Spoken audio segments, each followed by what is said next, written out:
Assalamualaikum warahmatullahi wabarakatuh. Perkenalkan, nama saya Salsabila Muzakir dari Prodi Pendidikan Agama Islam. Di sini saya akan menjelaskan mengenai perbedaan dirayah dan riwayah dalam ilmu hadis. Sebelum kita mempelajari apa itu perbedaan dirayah dan riwayah dalam ilmu hadis, sebaiknya kita mengetahui pengertian dari ilmu hadis itu sendiri. Pengertian dari ilmu hadis adalah kaidah-kaidah yang mengetahui keadaan perawi ataupun yang diriwayatkannya. Siapa sih yang dimaksud dengan perawi itu?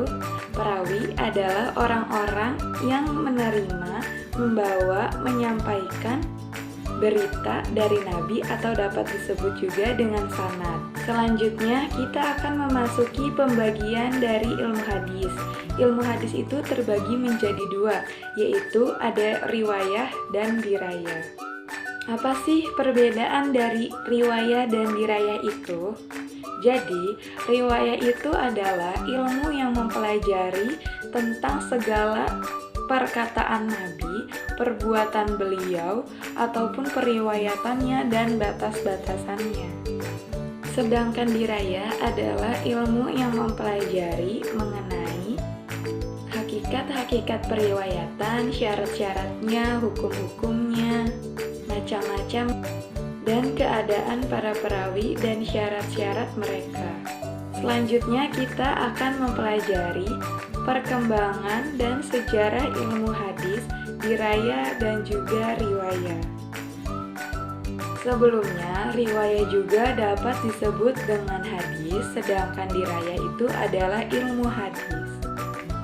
Yang pertama yaitu pada masa Nabi Shallallahu Alaihi Wasallam, bahwasannya ada larangan untuk menulis hadis karena khawatir akan bercampur dengan Al-Quran, dan larangan juga kebolehan itu hanya bersifat kondisional karena pada saat itu, pada zaman itu sedang berlangsungnya penulisan Al-Quran oleh para sahabat yang akan dikhawatirkan tercampur oleh hadis-hadis tersebut. Namun, para sahabat memiliki koleksi hadis pribadi sendiri dan menulisnya. Sedangkan ilmu hadis atau dirayah itu telah ada dasar-dasar ilmu hadisnya sejak periode Nabi Shallallahu Alaihi Wasallam. Telah ada dalam Al-Quran, tepatnya pada surat Al-Hujurat ayat 6 dan surat Al-Baqarah ayat 282. Selanjutnya adalah pada masa sahabat, di mana riwayah sudah mulai dibatasi karena maraknya riwayah ataupun hadis palsu yang disebarkan. Jika ada yang ingin menyampaikan hadis tersebut, maka harus memiliki saksi. Jika tidak ada saksi, maka itu akan disebut dengan riwayah ataupun hadis palsu. Sedangkan dirayah itu timbul secara lisan, tetapi harus dibarengi dengan saksi, bersumpah, juga dengan sanad. Karena khawatir akan terjadi fitnah. Selanjutnya itu pada periode tabi'in, di mana hadis mulai dibukukan atas perintah Khalifah Umar bin Abdul Aziz.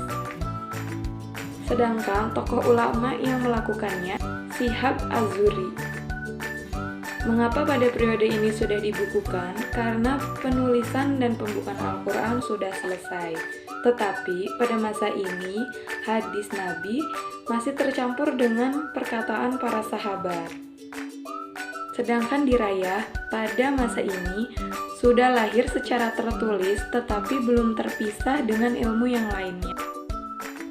Penulisan ilmu hadis ini masih bergabung dengan ilmu fikih juga usul fikih. Selanjutnya yaitu pada periode tabi'in, di mana pada masa ini hadis mengalami masa keemasannya juga kejayaannya. Penulisan hadis pada masa ini juga sudah dipisahkan dari perkataan dan fatwa para sahabat. Juga hadis sahih dan tidak sahih sudah dipisahkan. Sedangkan pada masa tabi'in, dirayah sudah terpisah dari ilmu-ilmu yang lainnya. dan juga telah muncul kitab-kitab ilmu hadis dari beberapa para ulama. Yang terakhir yaitu setelah masa tabi dan tabi'in, mana penulisan hadis sudah secara sistematik dan munculnya beberapa kitab-kitab hadis. Saya pada masa setelah tabi-tabi'in sudah berdiri sendiri dengan ilmu hadis dan tidak tercampur dengan ilmu-ilmu. Mungkin cukup sekian pemaparan yang dapat saya sampaikan mengenai perbedaan ilmu hadis dirayah dan riwayah. Wassalamualaikum warahmatullahi wabarakatuh.